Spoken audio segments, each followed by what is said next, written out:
जब एलियंस ने होमो सेपियन इंसानों पर हमला किया तो दुनिया कैसे तबाह हो गई। जब इंसानी जिंदगी शुरू हुई तो ग़िज़ा की इस कदर किल्लत थी कि इंसान ने घास भी खाया, जानवरों का कच्चा गोश्त भी हजम किया, अपना तन ढांपने के लिए लकड़ियों के छाल भी पहने। रॉबस एक हाइबर डिजिटलाइज नौजवान है। रॉबस रात को 3 बजे डिजिटल जिंदगी का स्विच ऑफ करके सोया और सुबह जागा। कैसे इसकी जिंदगी बदल चुकी थी, देखिए हमारे साथ साथ इस वीडियो में। रॉबस की हाइबर डिजिटल होमो सेपियन नस्ल इतनी तरक्की याफ्ता हो चुकी थी कि उन्होंने बाकायदा लाखों करोड़ों मील दूर रहने वाली एलियन के साथ भी सिफारती ऑनलाइन ताल्लुकात कायम कर लिए थे। लेकिन एलियन की नीयत इस होमो सेपियन की हाइब्रिड जनरेशन से खाइफ होती है, क्योंकि ये इंसान हद से ज्यादा तरक्की कर चुका है। एलियन एक बहुत बड़ी साइबर वार की लड़ाई की खुफिया तैयारी करके अपने 30 बड़े आर्म्ड स्पेसशिप के साथ जमीन पर उसी रात हमला कर देते हैं। 5 स्पेसशिप वो दुनिया के डिजिटल हेडक्वार्टर सिलिकॉन वैली की तरफ ले जाते हैं।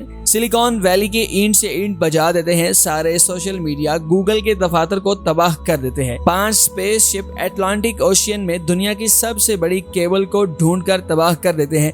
10 स्पेसशिप यूरोप के सारे टेक्नोलॉजिकल मराकज को सफाई हस्ती से मिटा देते हैं। गर्ज एलियन के सारे स्पेसशिप्स दुनिया से टेक्नोलॉजी को मुकम्मल तौर पर खत्म कर देते हैं। बिजली खत्म हो जाती है, गैस, पेट्रोल, मॉडर्न टेक्नोलॉजी का नामो निशान नहीं रहता। रॉबसबेरी की अगले दिन की एक जिंदगी 1 लाख साल पहले के पत्थर के जमाने में एलियन धकेल कर चले गए हैं। रॉबसबेरी ने सुबह जब अपना सिस्टम डाउन देखा, लाइट नहीं थी, रोबोट मरुदा पड़ा था, एसी ऑफ था, फ्लैट में हबस पड़ रही थी। वो भागकर पानी पीने के लिए इलेक्ट्रिक कूलर के पास गया, मगर कूलर भी बंद था। रॉबस शॉक में चला जाता है। बाहर सड़कों पर लोग परेशान खड़े इंतजामिया पर सवाल कर रहे होंगे, शहर में हंगामे फूट रहे होंगे, फौज भी तलब की जा चुकी होगी। रॉबसबेरी की अगली 1 महीने की जिंदगी का नक्शा खींचते हैं। रॉबस का ऑनलाइन काम मजीद खत्म हो चुका है। वो अब बेरोजगार है और अपनी सेविंग पर है। शहर में खुराक की कमी हो गई है, क्योंकि पेट्रोल ना होने की वजह से गाड़ियां बेकार हो गई हैं और खच्चरों और गधों का इस्तेमाल किया जा रहा है। सिर्फ आटे की रोजाना की जरूरत 1 लाख बोरी होती है, मगर सिर्फ 30,000 आटा ही पहुंच पा रहा है। यकीनन महंगाई बढ़ रही है, वसाइल खत्म हो रहे हैं, लाइट्स नहीं है, खुराक बनाने वाले कारखाने भी बंद होंगे, मेडिसिन शॉर्ट हो गई है, नकली ऑक्सीजन खत्म हो गई है। सारे शहर के अस्पतालों में पहले दिन ही 30% मरीज हलाक हो जाएंगे। क्या आप जानते हैं इंसान सालाना 3 अरब जानवर गोश्त के लिए हलाक करते हैं। इसी तरह 3 महीनों के अंदर टेक्नोलॉजी खत्म होने के बाद ये डिजिटल दुनिया 1 लाख साल पहले के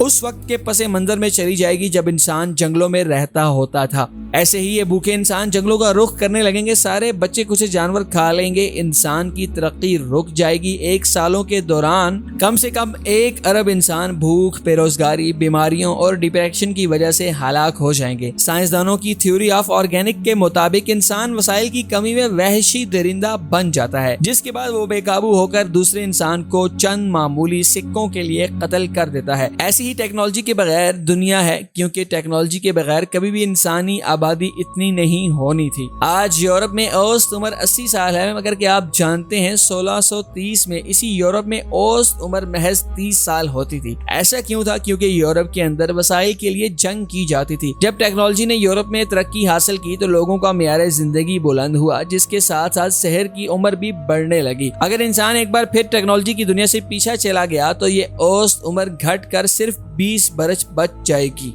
अब आप अंदाजा करें कि इस लोहे के कचरे का जो जगह जगह बेकार पड़ा होगा, बड़े बड़े हवाई बहरी जहाज फालतू हो जाएंगे, कारें जंग आलूद हो जाएंगी, फैक्ट्रियां भूत बंगला बन जाएंगी, हर तरफ लोहे का कचरा होगा, जिससे जंग किस केमिकल की मिकदार ज्यादा हो जाएगी और इंसान कैंसर का शिकार हो जाएंगे। इन्हीं हंगामों में डिजिटल हाइब्रिड रॉबसबेरी भी महज 20 बरस के एक वहशी जंगली की तरह जिंदगी गुजार कर किसी दूसरे ताकतवर इंसान की खुराक बन जाएगा। क्योंकि हमने तो ज़राअत भी जदीद टेक्नोलॉजी पर मुंतकिल कर दी है, जो टेक्नोलॉजी ना होने की वजह से अपनी पैदावार सिर्फ 20% कर देगी। ऐसी सूरत में कैनाबिलिज्म यानी इंसानी गोश्त खाना भी इंसानी मजबूरी बन जाएगी। व्यूअर्स, इंसान टेक्नोलॉजी के जाल में इस कदर धंस चुका है कि बाहर निकलना ऐसे ही है कि लाखों साल पहले की इंसानी जिंदगी दोबारा से जीने की आरजू पाल लेना, जो इंतहाई मुश्किल दौर था। इसी के साथ मोहम्मद अली और पूरी टीम को दीजिए इजाजत। अल्लाह हाफिज।